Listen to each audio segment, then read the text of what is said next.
Greetings. In the last mini lecture, I talked about 5 ways in which the British political system is different than the American political system. And in this mini lecture, I want to move away from ideas that I will come back to again and again and get to specific political institutions. And one of them, and this could have been another difference between the British political system and the American political system, is the fact that in Great Britain there are really 2 executive officers.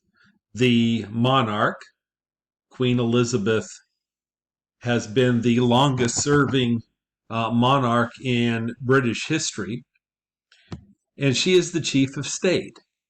The chief of state is a ceremonial role. She symbolizes national unity. She performs symbolic tasks. And the chief executive, the head of government, the political chief executive, which would be the prime minister, currently Boris Johnson. So 2 executives, a monarch who plays a ceremonial role as chief of state, a prime minister, a chief executive who is head of government.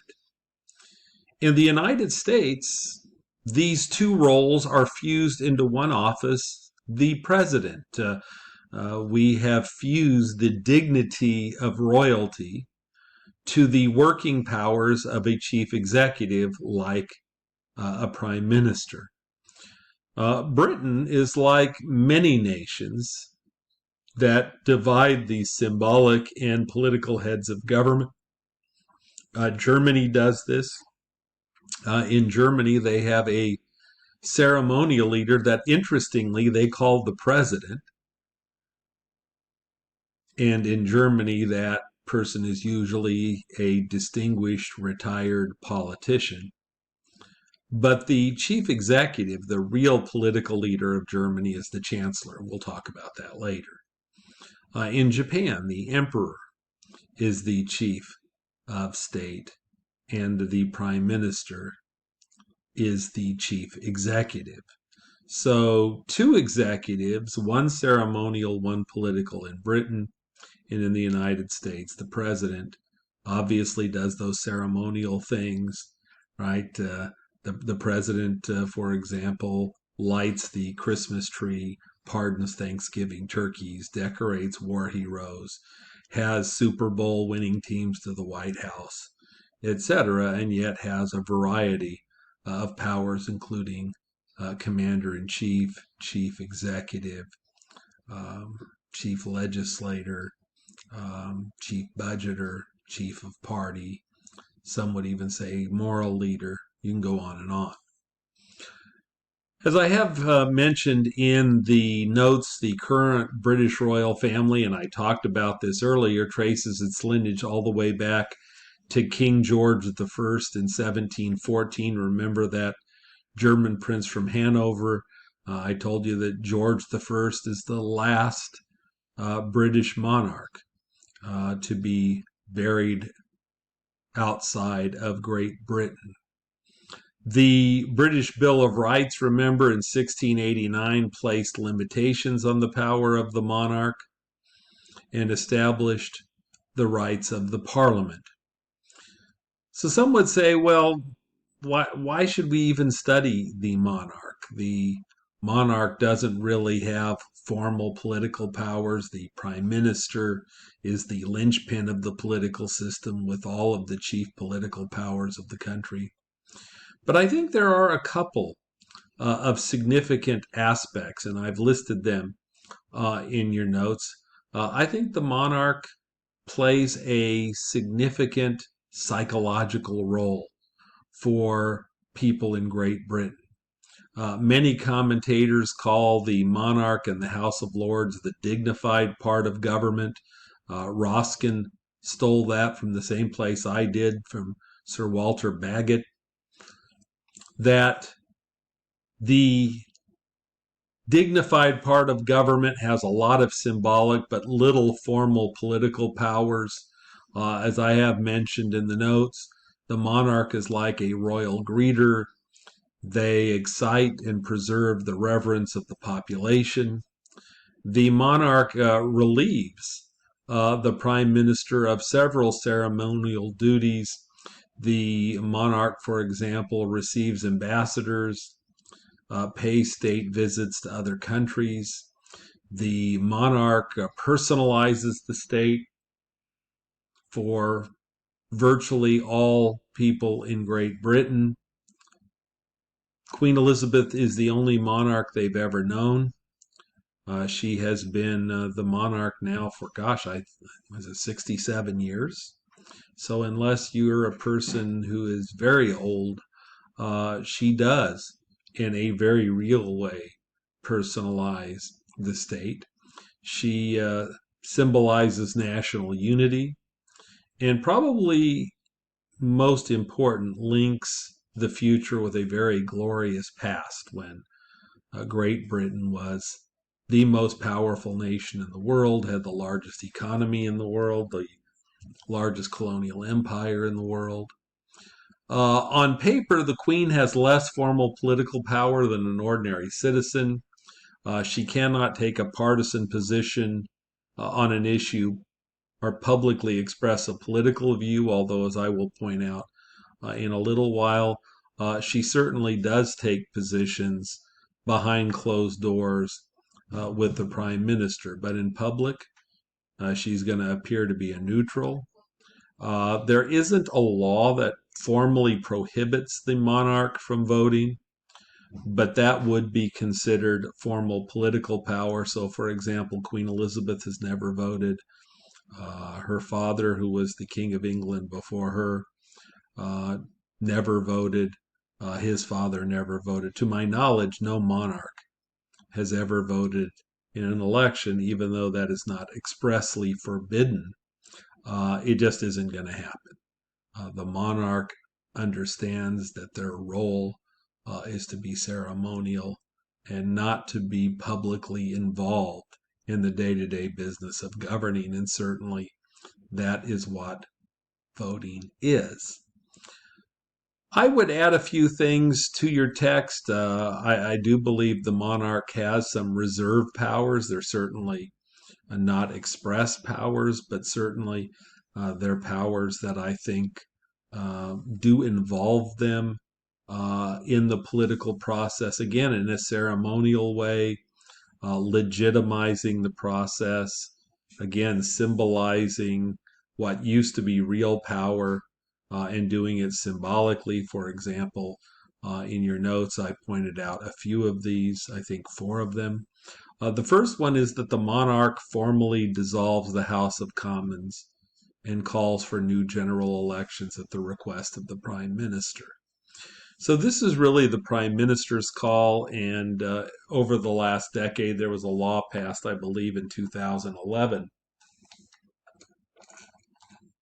that requires 2/3 of the Commons to agree. It's not mentioned in your textbook, but essentially only the prime minister can call for early elections, and of course there has to be an election every 5 years. So even in those regularly scheduled election, the prime minister goes to the monarch. The monarch formally dissolves the Commons and says that new elections are now open. In reality, the prime minister and or the calendar has made that call. But again, she's legitimizing the process. Second, the monarch gives royal assent to all legislation, so she signs into law all legislation that is passed by the House of Commons. Once again, this is ceremonial. I did point out something that I don't believe is in Roskin. Theoretically, the monarch could veto legislation that was never taken away by the House of Commons. However, a monarch has not vetoed legislation since 1707, and the next time, if it were to ever occur, and I don't think it will, But I think if a monarch were to cast a veto, that would probably be the end of the monarchy in Britain. So it's not going to happen, although it is interesting. Just like the law doesn't specifically forbid the queen from voting, but she understands that she can't do that. That's not her role. The queen understands that even though the veto exists on paper, that's getting involved in the political process. She's not going to do it. One has not been cast in over 300 years. And that, again, that's not her role. As I have written in the notes, the monarch understands the notion of parliamentary supremacy and that a veto may end the monarchy in Britain, because that would be a very active political role, and that's not a power that she can legitimately exercise. Now, a couple things that the monarch does that I think are actually quite important. The monarch has a weekly meeting with the prime minister. The monarch has access to all secret government documents. And this one, again, is not in your textbook, but I'll give you an example. One of the really significant political crises of the 1950s was a crisis called the Suez Crisis. Egypt declared that it was going to nationalize the Suez Canal, which was controlled at the time by Great Britain. During that crisis, Prime Minister Anthony Eden went to Queen Elizabeth, who was very young at the time, had not really gone through any significant crisis at all. He briefed her on the crisis, and he gave her all top secret documents that were linked to that Suez crisis. And so it is a right that the Queen has. It is a right that she has exercised from time to time.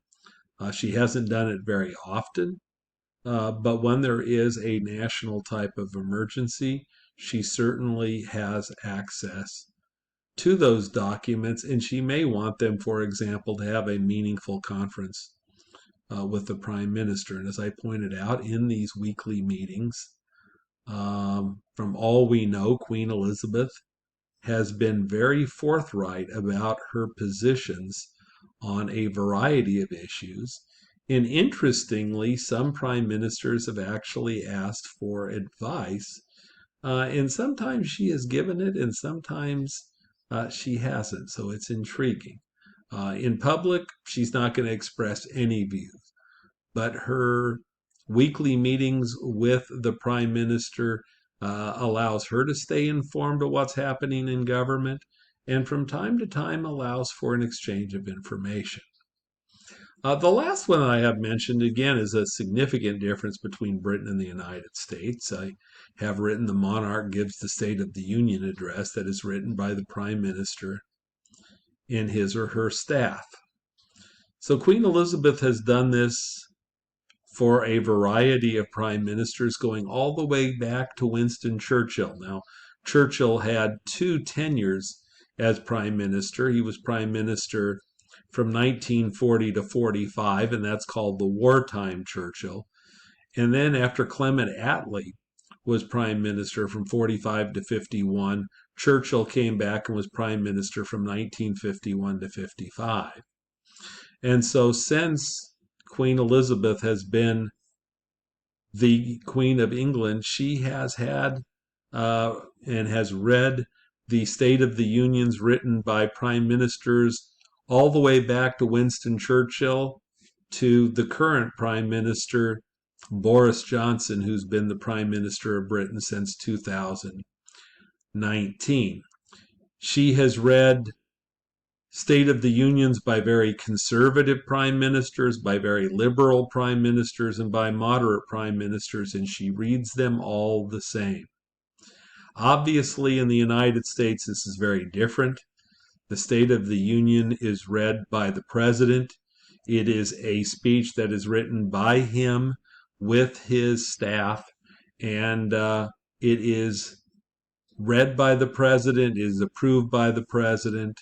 But in Britain, the State of the Union is understood to be the Prime Minister's speech, but the Queen plays the role of giving it legitimacy by being the reader of the speech.